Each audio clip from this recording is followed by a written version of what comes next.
They deceived Jack Morrison, but he returned stronger than anyone. Feared Part 1. The Betrayal. The stars looked peaceful from the bridge of the cargo ship Dawn Runner.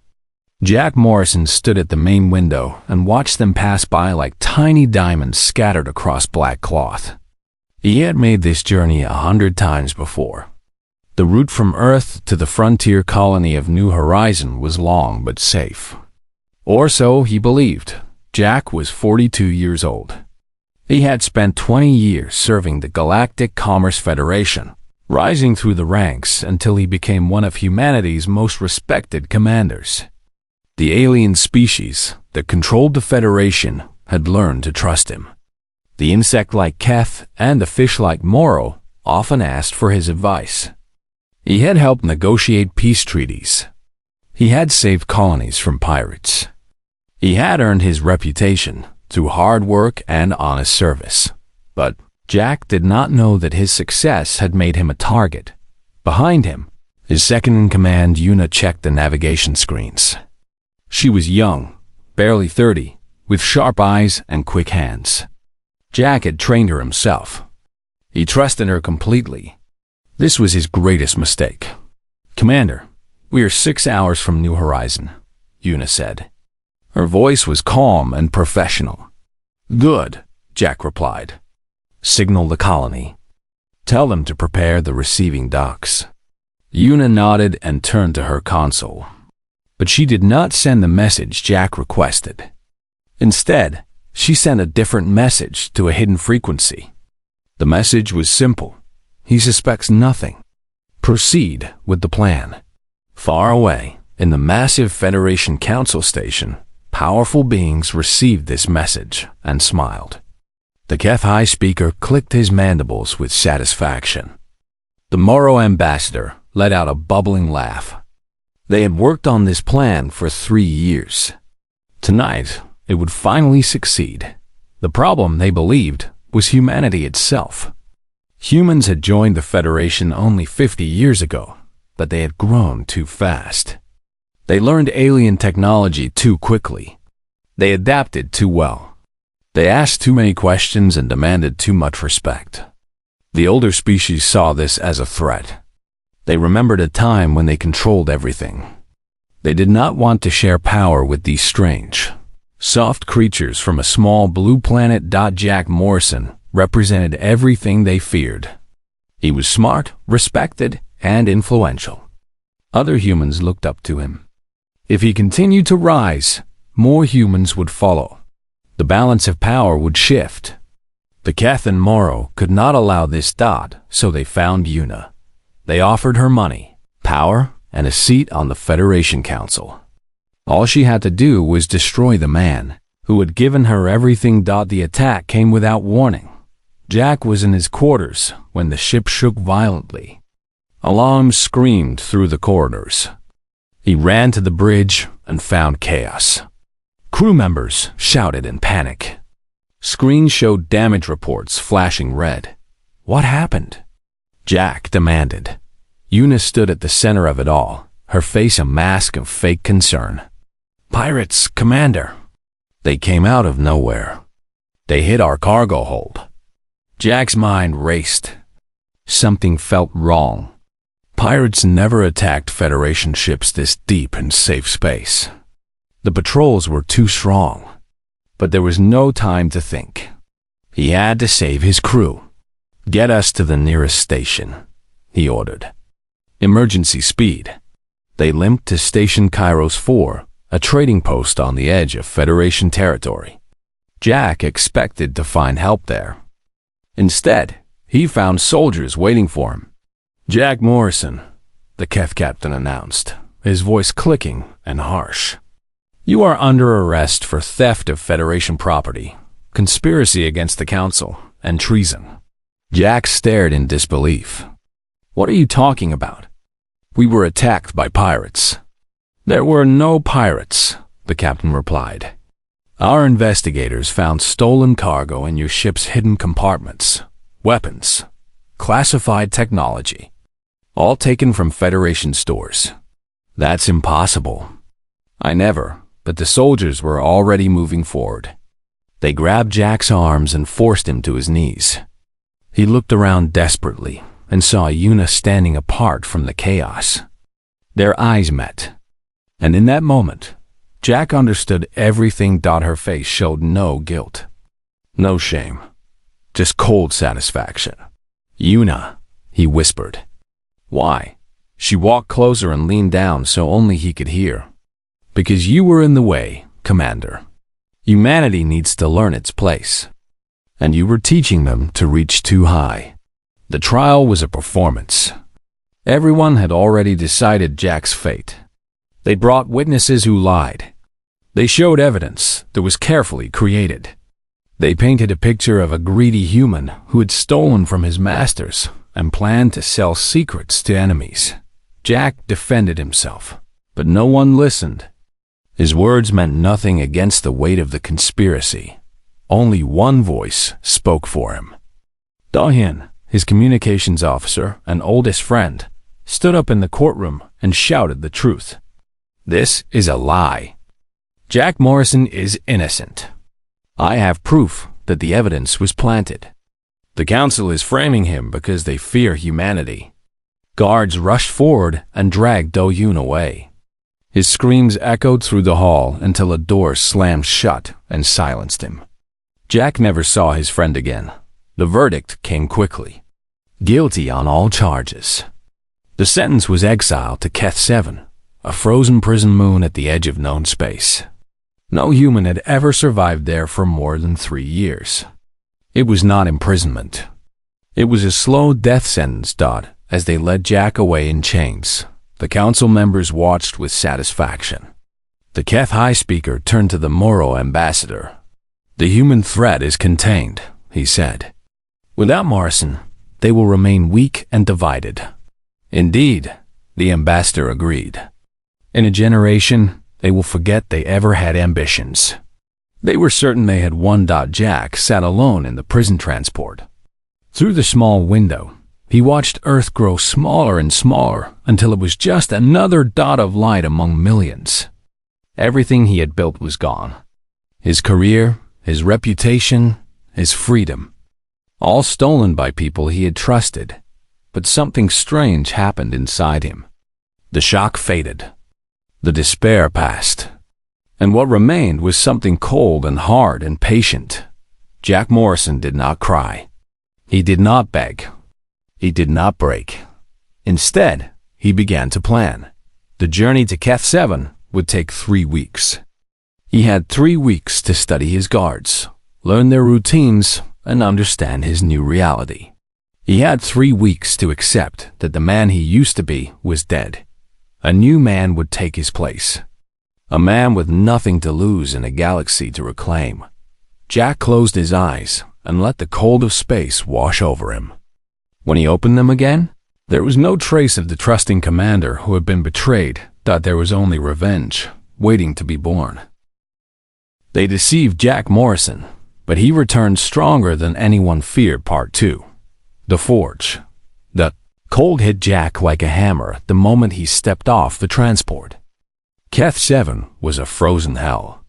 The temperature never rose above -40 degrees. The air was thin and sharp.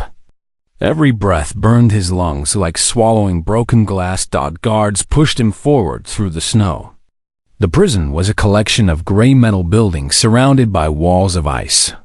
Beyond those walls, there was nothing but endless white wasteland stretching to the horizon. No trees. No life. No hope. "Welcome to your new home, human," the Keth guard laughed. "Try not to die too quickly. It makes paperwork." Jack said nothing. He walked through the gates and entered a world designed to break him. The first month nearly killed him. His body was not made for this cold. His lungs struggled with the thin air. The food was barely enough to survive. The other prisoners, aliens from a dozen different species, saw him as weak prey. On his 3rd night, 3 Moro prisoners cornered him in the sleeping quarters. They were large, their fish-like skin gleaming with slime, their teeth sharp as needles. "Humans do not last long here," the leader said. "Give us your food rations. Maybe we let you live another week." Jack looked at them. He thought about his old life, his comfortable ship, his trusting nature. That man would have tried to negotiate. That man would have looked for a peaceful solution. That man was dead. Jack moved faster than they expected. He grabbed a loose pipe from the wall and swung it hard into the leader's face. The Moro screamed and fell back, blood pouring from his broken jaw. The other two hesitated, shocked by the sudden violence. Jack did not hesitate. He attacked again, striking knees, throats, and heads. Within seconds, all three were on the ground, groaning in pain. Other prisoners watched from the shadows. They said nothing, but they remembered. A human had teeth after all. Weeks turned into months. Jack learned to survive. He wrapped himself in stolen cloth to fight the cold. He exercised in his cell every night, building strength his body had never known. He ate everything he could find, no matter how terrible it tasted. But survival was not enough. Jack needed allies. He found his first ally in the mines. The prison forced inmates to dig for rare minerals deep beneath the frozen surface. The work was brutal and dangerous. Many prisoners died in tunnel collapses or from exhaustion. Taiwan was a human engineer who had been sent to Keth 5 years ago. He had been framed for sabotage he did not commit. Like Jack, he was a victim of alien politics. Unlike Jack, he had given up hope. "There is no escape from this place," Taiwan told him during a rest break. "I have tried. The cold kills anyone who goes beyond the walls. The ships only come twice a year. We are trapped." Jack studied the older man. Taiwan's hands were rough from years of labor, but they still had the careful precision of someone who understood machines. "What if we had a ship?" Jack asked quietly. "Could you make it fly?" Taiwan laughed bitterly. "With what? Rocks and ice?" "No," Jack replied. "With the parts we dig up every day. With the technology the guards throw away. With patience and time." Something flickered in Taiwan's eyes. A spark that had been dead for years. "You are crazy," he said.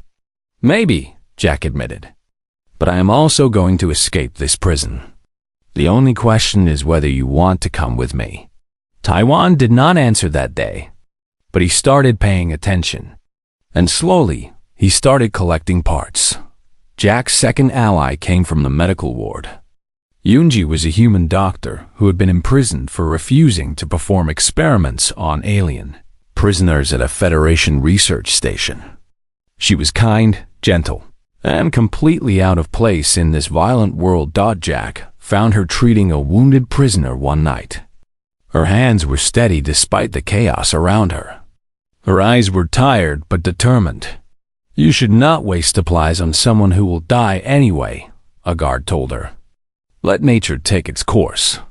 Every life has value," Yoonji replied calmly. "Even here." The guard laughed and walked away. Yoonji continued her work. Jack approached her later, when they were alone. "You are brave," he said, "and foolish.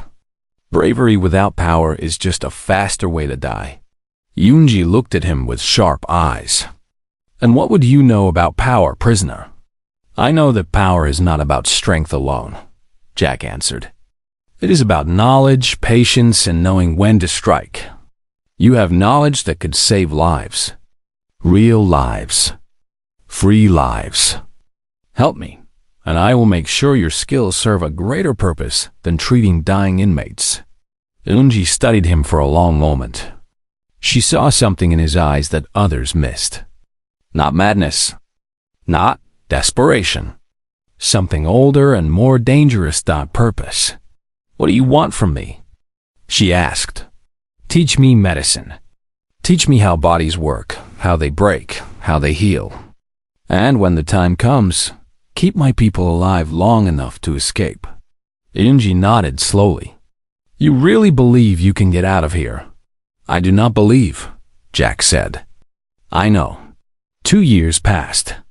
Jack transformed in ways that would have terrified his old self. He learned 7 alien languages by listening to prisoners talk. He memorized guard schedules by counting footsteps in the dark. He studied every species in the prison, learning their weaknesses, their fears, their pressure points. His body changed too. The soft commander became hard muscle and sharp reflexes. He could run through the frozen tunnels without losing breath. He could fight 3 opponents at once and win. He could survive cold that would kill most humans in minutes. The warden, a cruel Keth named Rix, noticed the change. He tried to break Jack through extra punishments, longer work shifts, and reduced food. Nothing worked. Jack endured everything with the same cold patience. "Why do you not break?" Rix demanded one day, standing over Jack after a beating. "Every human breaks eventually." Jack looked up at him with eyes like frozen stone. "Because I am not just surviving," he said quietly. "I am waiting." "Waiting for what?" Jack smiled. It was not a pleasant smile. You will find out. In his 3rd year, Jack received a message.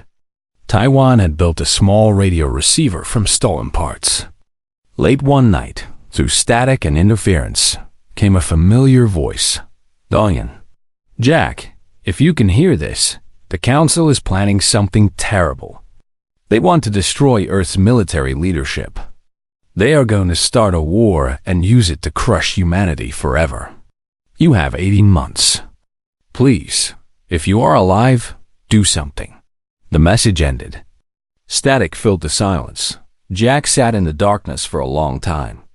Then he stood up and walked to where Taiwan and Yunji waited. "How many parts do you have?" he asked Taiwan. "Not enough for a ship, but maybe enough for weapons." Jack nodded. "Start building. We are leaving in 6 months." 6 months? Yunji gasped. "That is not enough time." "It will have to be," Jack replied. "Because if we wait any longer, there will not be an Earth left to return to." The forge had done its work. The commander was gone. Something stronger had taken his place. And soon the galaxy would learn what happened when you tried to bury a man who refused to stay dead. They deceived Jack Morrison, but he returned stronger than anyone feared. Part 3. The escaped Jack stood in the frozen tunnel beneath the prison and looked at his team. They were not soldiers. They were broken people that the galaxy had thrown away. But in their eyes, he saw something that had been missing for years. Hope. There were 12 of them now. Taiwan the engineer, Yunji the doctor, and 10 others who had earned Jack's trust through months of careful testing. Hyman was the youngest, barely 25 years old. She had been a hacker on Earth, exposing corruption in Federation trading companies. When she got too close to the truth, they arrested her and sent her here. Her mind was sharper than any computer. Jack needed that mind to disable the prison's security systems. Sunho was older, a former Federation soldier who had refused to fire on civilian protesters during a mining colony uprising. They called him a traitor and threw him into Keth 7. But his hands still remembered how to hold a weapon, and his heart still remembered what honor meant. The others had similar stories. Scientists who asked wrong questions.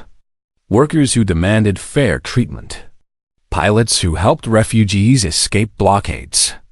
They were all victims of a system that punished anyone who challenged its power. Now they were going to tear that system apart. "We have 4 minutes," Jack told them. His voice was quiet but firm. 4 minutes from when Hyman kills the security grid until the backup systems activate. In those 4 minutes, we need to reach the docking bay, take a ship, and launch. Anyone who falls behind gets left behind.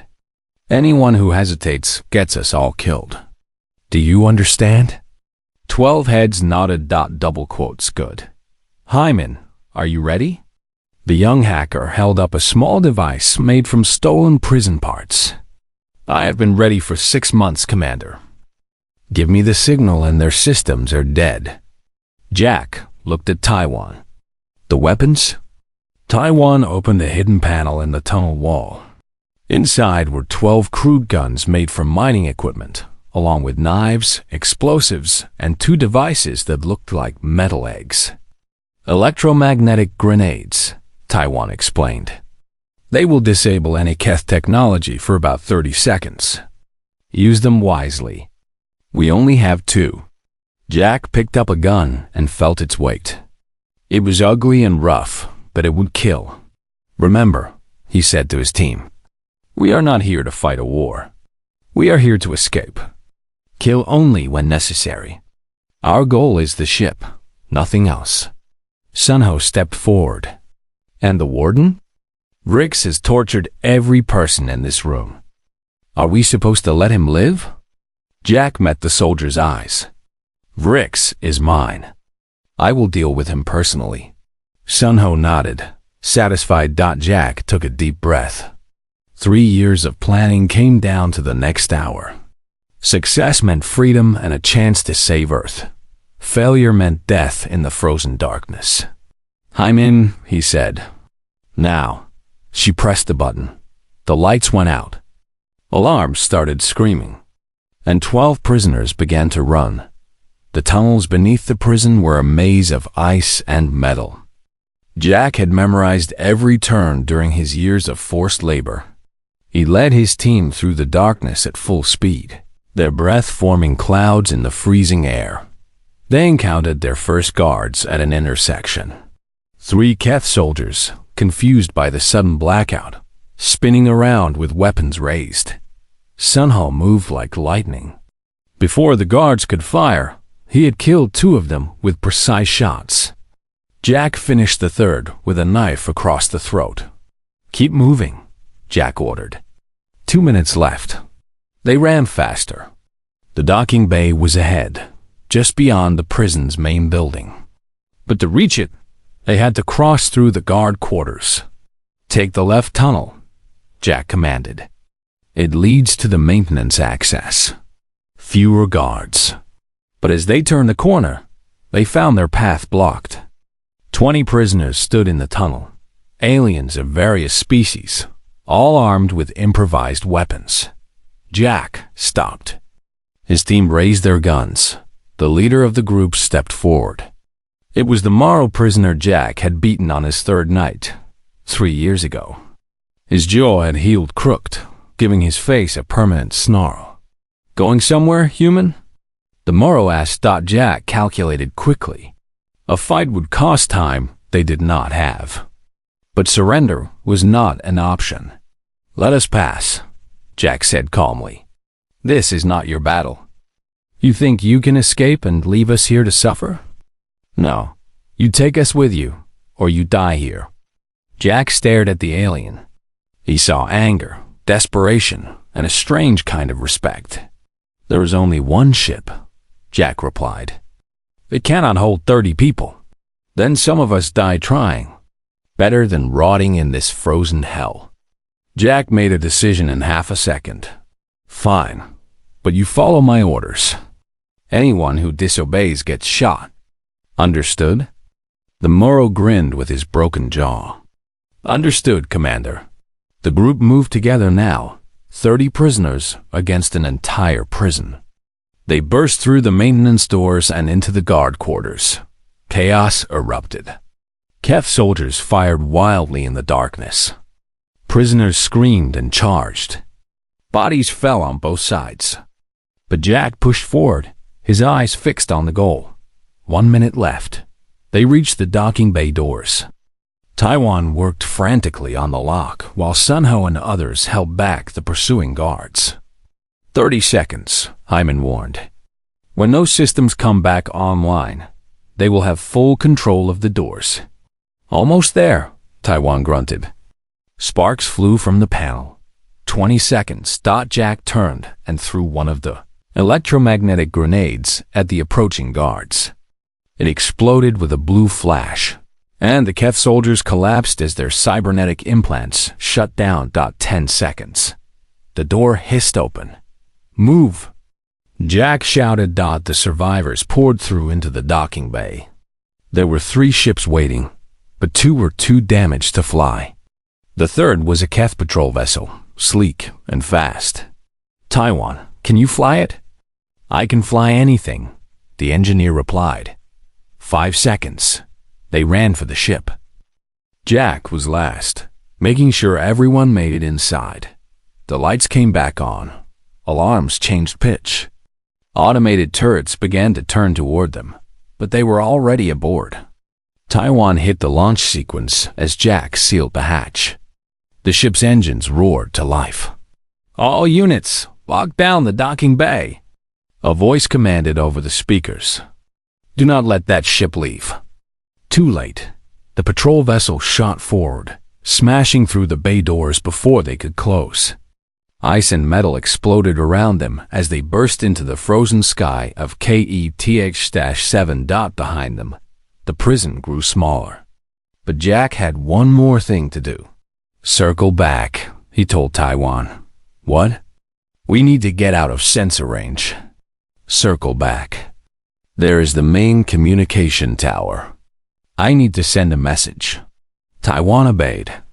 The ship swung around and descended toward the tower. Jack opened the hatch. Wind screamed past him, cold enough to kill in seconds. Below, he could see Warden Ricks running from the prison, shouting orders at his soldiers. Jack took aim. The shot hit Ricks in the leg. The Keth collapsed into the snow, screaming. Jack activated the communication system and broadcast on all frequencies. "This is Jack Morrison. I was sent here to die. I was supposed to be forgotten, but I survived. I escaped. And now I'm coming for everyone who betrayed me and my people. Tell your masters that the human they tried to bury is alive. Tell them to be afraid, because I am coming home." He cut the transmission and closed the hatch. "Get us out of here," he told Taiwan. Maximum speed. The ship accelerated into the stars. Behind them, Keth-7 became a small white dot, then nothing at all. Inside the ship, survivors looked at each other with disbelief. They had done it. They had escaped the inescapable. Jack gathered them in the cargo hold. 27 prisoners, human and alien, all staring at him with exhausted, hopeful eyes. "The Federation will hunt us," he told them. "They will send ships, soldiers, and assassins. They will not rest until we are dead. But we have something they do not expect. We have each other. We have knowledge of their corruption. And we have nothing left to lose." He looked at each face, remembering their stories, their pain, their strength. "I am going back to Earth to stop a war. Anyone who wants to join me is welcome. Anyone who wants to go their own way can leave when we reach safe space. But whatever you choose, remember this moment. Remember that we broke free from a prison that was supposed to kill us. Remember that together, we did the impossible." The Moro with the crooked jaw stepped forward. "I spent 5 years hating humans," he said slowly. "But you are different, Morrison. You are dangerous." He extended his webbed hand. "I will follow you." One by one, the others nodded. Jack felt something warm spread through his chest. It was a feeling he had forgotten during his years in the cold. It was hope. "Then let us begin," he said. "We have a galaxy to burn." The ship named Silent Vengeance disappeared into the darkness between stars, carrying 30 warriors toward a war no one knew was coming. They deceived Jack Morrison, but he returned stronger than anyone feared. Part 4. The gathering storm. 8 months had passed since the escape from Keth-7. In that time, Jack Morrison had become a ghost. The Federation searched for him across 1,000 worlds. They offered rewards that could buy planets.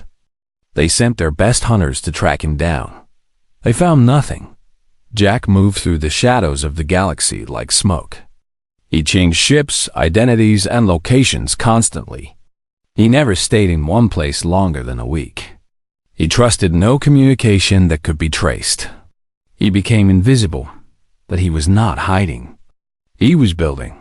The outer rim of Federation space was full of people who hated the Council. Miners who worked for nothing. Traders who paid impossible taxes. Refugees who fled worlds the Federation had destroyed. Jack found them all. He listened to their stories. He offered them something they had lost long ago, a chance to fight back. His network grew slowly at first. A contact here, a safe house there. Then faster, as word spread of the human who had escaped Keth 7, people wanted to believe in something. Jack gave him that something. Hyman proved invaluable. She built communication systems that the Federation could not crack. She stole data from Council databases, uncovering more evidence of the conspiracy against humanity. She mapped the locations of secret Federation military bases. Taiwan worked on ships. He modified their engines to run faster and quieter. He installed weapons that combined human and alien technology in ways no one had seen before. Every vessel in Jack's growing fleet became a weapon. Sunho trained fighters. Humans and aliens who wanted revenge learned how to shoot, how to move, how to kill. He was a hard teacher, but a fair one. His students became soldiers. Yunji healed the wounded and the broken. Many who came to Jack's cause carried scars, both visible and invisible. She treated them all with the same gentle patience, but Jack knew that his small rebellion was not enough. To save Earth, he needed to return home. And that meant facing people who might not believe him. He made contact through Do-Hyun's old communication channel. The response came 3 days later. Earth's government wanted to meet. They were sending their Secretary of Defense to a neutral location. The meeting happened on a dead moon in an abandoned mining station. Jack brought only Sunho and Hyman. Trust had to start somewhere. Secretary Myray arrived with 2 guards. She was a woman in her 50s, with gray hair cut short and eyes that missed nothing. She had risen through the military ranks through competence and caution. She did not believe in miracles, and she certainly did not believe in dead men coming back to life. "Jack Morrison," she said as she entered the room. "You are supposed to be rotting on Keth 7. I got bored," Jack replied. Myray did not smile. 3 years ago, you were convicted of treason. The Federation sent us your confession. Your fingerprints were on stolen equipment. A dozen witnesses testified against you. All eyes. Planted evidence. Paid witnesses. The Federation framed me because I was dangerous to them. And why should I believe you? Jack nodded to Hyman. The young hacker placed a data device on the table between them.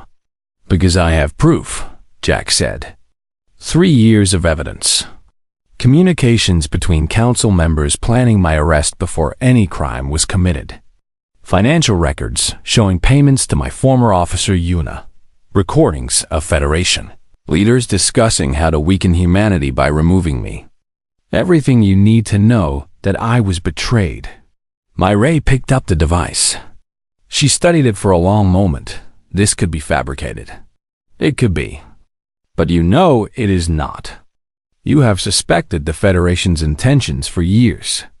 You have watched them limit our technology, restrict our expansion, deny our ships access to key trade routes. You know something is wrong. I am telling you what that something is. Marie's jaw tightened. Even if I believed you, what do you expect me to do? Declare war on the entire Federation? We would be destroyed in weeks. I expect you to prepare, Jack replied. Quietly, secretly. Build ships. Train soldiers. Strengthen our defenses. Because in less than a year, the Federation will create an incident that justifies military action against Earth. They will claim we attacked first. They will use it to disarm our fleet and reduce humanity to slaves. How do you know this? Because they told me. On Keth 7, guards talked freely around prisoners. We were supposed to die there, so what did it matter? I listened. I learned. And I escaped to warn you. Myrae was silent for a long time. The weight of the decision pressed down on her. Believe a convicted traitor and risk everything. Or dismiss him and risk losing Earth. What do you need? She finally asked. Jack felt the tension leave his shoulders. Access to resources. Engineers who can build better ships. Soldiers who can be trained without the Federation knowing. A base on Luna where we can work in secret. And time. As much time as you can give me. I can give you 8 months. Maybe 10. It will have to be enough. The next months were a blur of activity. Jack returned to Earth in secret, landing on the hidden Luna base that Myrae had prepared. He brought his best people with him. They had work to do. Junho was waiting for them at the base. He was a young fleet commander, barely 35, who had been quietly questioning Federation policies for years. When Myrae told him about Jack, he had volunteered immediately. Commander Morrison, Junho said, saluting. I have studied your old campaigns. It is an honor. Jack shook his hand. Forget what I did before. The man who fought those campaigns was naive. He trusted people who wanted to destroy him. We are building something different now. What are we building, sir? Jack looked at the young commander with eyes that had seen too much.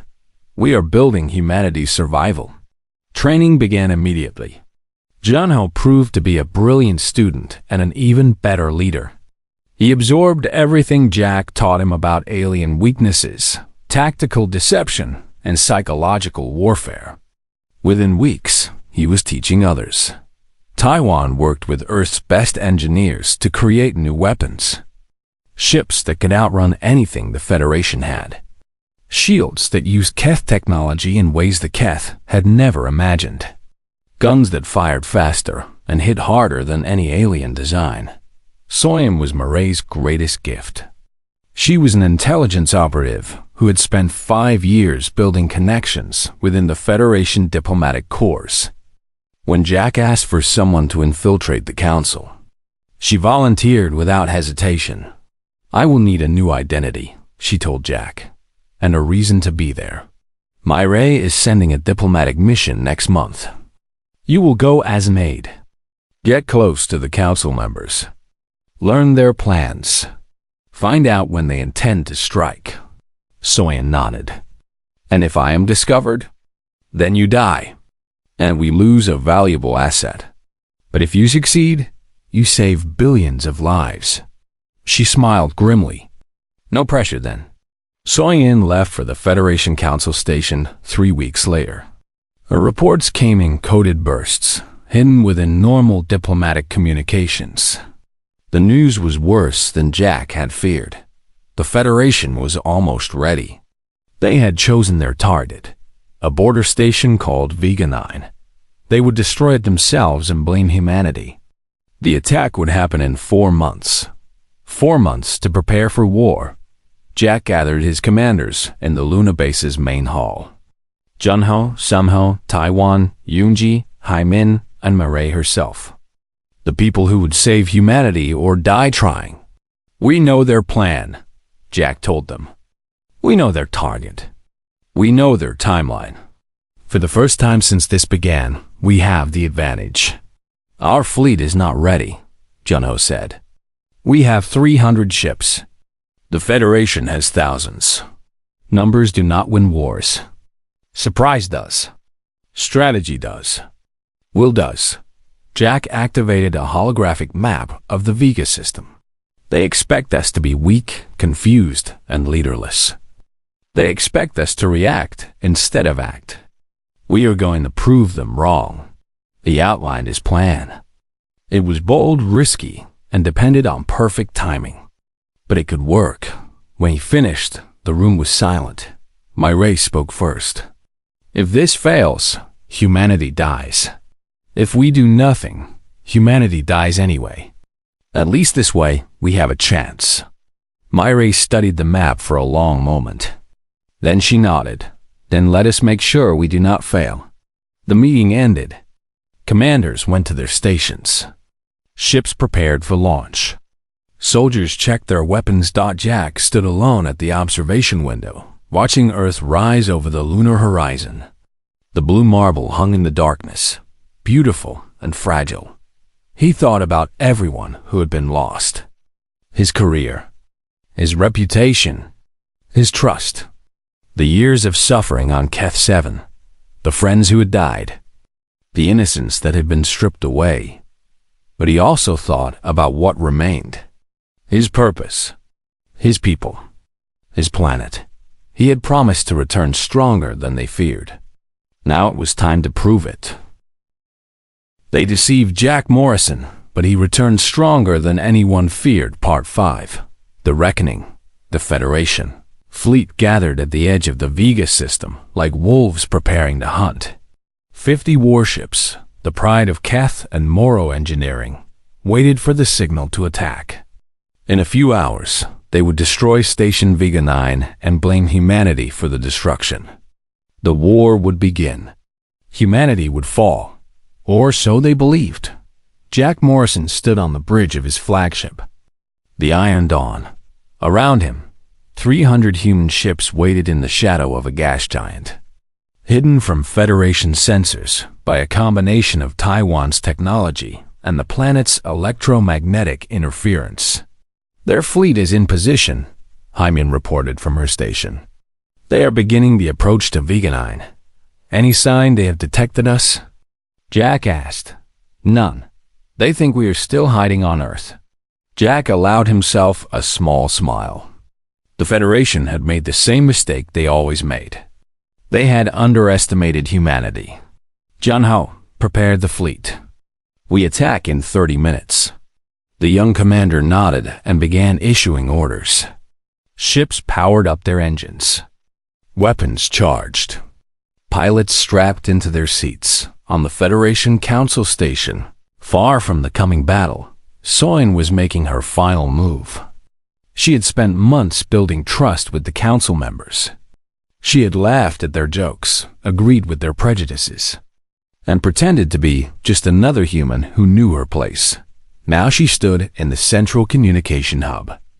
A small device hidden in her palm. Can I help you? The Keth technician asked, suspicious of her presence. Secretary Yuna asked me to deliver a message to the Vega fleet. Soin lied smoothly. Priority communication. The technician hesitated, then shrugged. Use Terminal 4. Soin walked to the terminal. Her hands were steady as she inserted the device. In seconds, Hyman's program spread through the Federation's communication network. It did not destroy anything. It simply copied everything and prepared to broadcast. Every secret. Every lie. Every conspiracy. When Jack gave the signal, the galaxy would learn the truth. The Federation fleet reached Vega 9 and opened fire. The station's shields held for exactly 7 minutes before collapsing.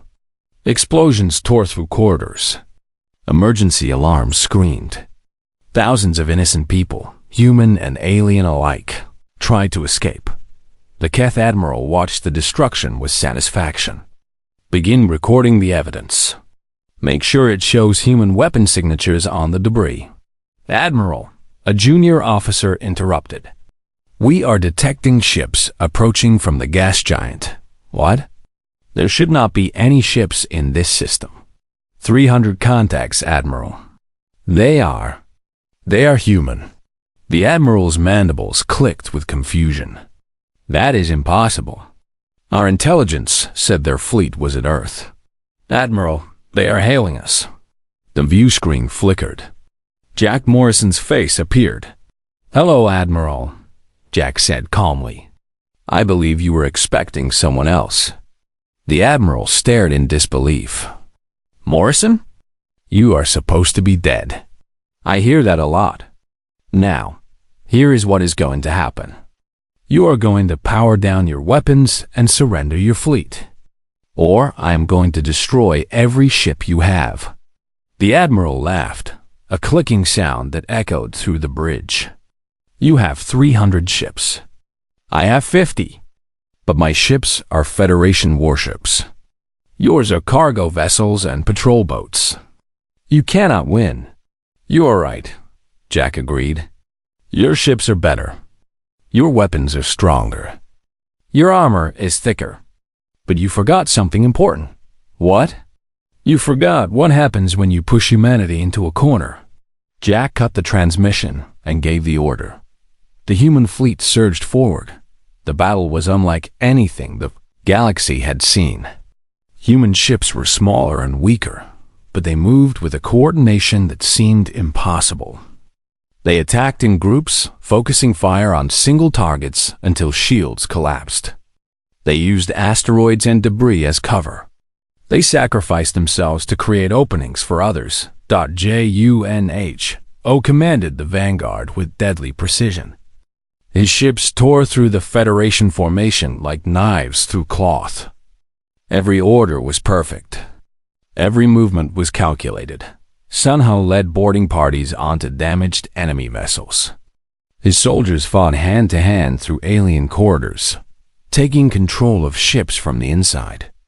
They moved with the ferocity of people who had lost everything and had nothing left to fear. Taiwan's electromagnetic weapons disabled Keth technology in waves. Ships went dark. Weapons stopped firing.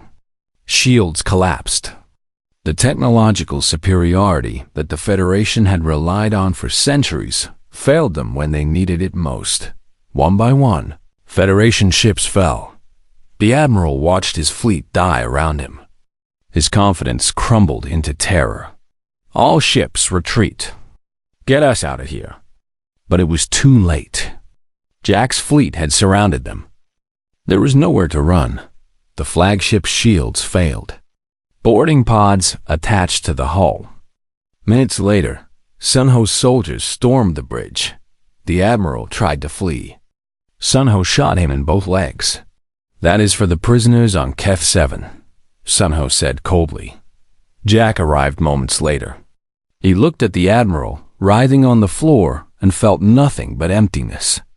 So much suffering. So many lies. And for what? Power that was already slipping away. "Broadcast the truth," Jack ordered Hyman. "Everything, now." Across the galaxy, screens flickered. Soyin's device activated. And suddenly, every inhabited world received the same transmission. Council members discussing how to frame Jack Morrison. Financial records of bribes paid to corrupt officials. Plans to start a war and enslave humanity. Decades of lies, manipulation, and murder. Exposed for everyone to see. The reaction was immediate. On a dozen worlds, protests erupted. Species that had supported the Federation for centuries demanded answers. Trade routes shut down as merchants refused to work with proven liars. Military commanders questioned their orders. The Federation began to collapse. Jack left the Admiral for the military courts and took a small ship to the Council station. Soyin had already disabled internal security. The guards who remained were too confused to fight. He walked through the empty corridors until he reached the council chambers.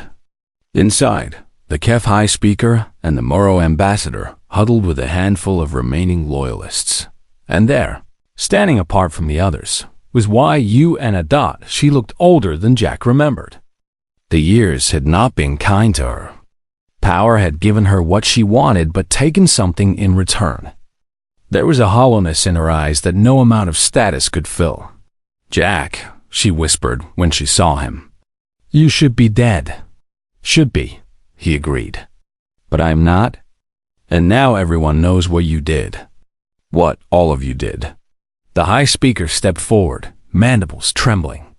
"We can negotiate. There are resources, territories, anything you want. Just end this." Jack looked at the alien who had ordered his destruction. 3 years ago, he might have felt hatred. Now he felt only tired contempt. "I do not want your resources," Jack said. "I want justice." He activated his communicator. "Junho, send the broadcast. Let the galaxy see their leaders." A camera drone floated into the chamber. Suddenly, every screen in Federation space showed the council members cowering.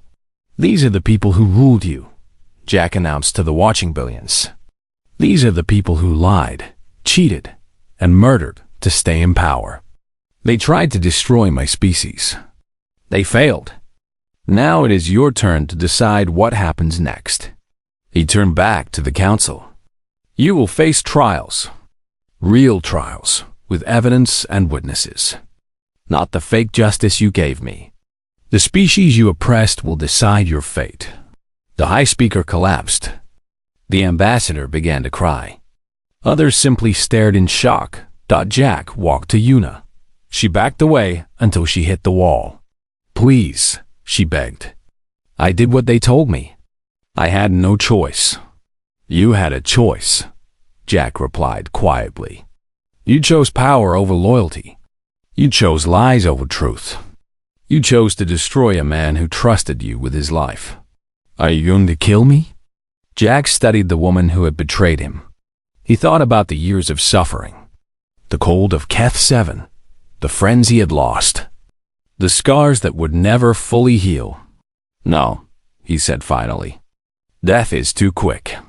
You will live, Yuna. You will live long enough to see everything you built crumble to dust. You will watch as history remembers you as a traitor. You will spend your remaining years knowing that everyone sees you for what you truly are." He turned away. "That is punishment enough." The war ended not with more violence, but with exhaustion. The Federation's power structure collapsed completely.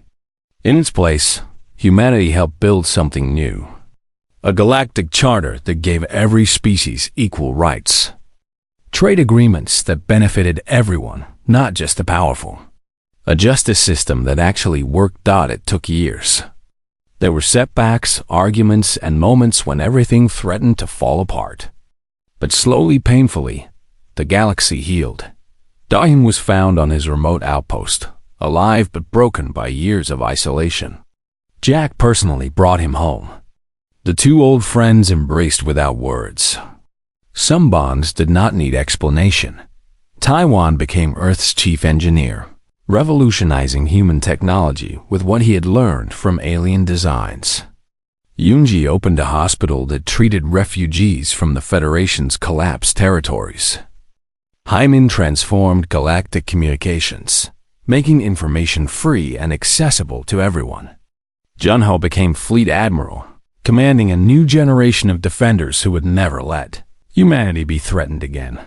Sunho retired to a small farm on Earth. He had seen enough war. He wanted peace.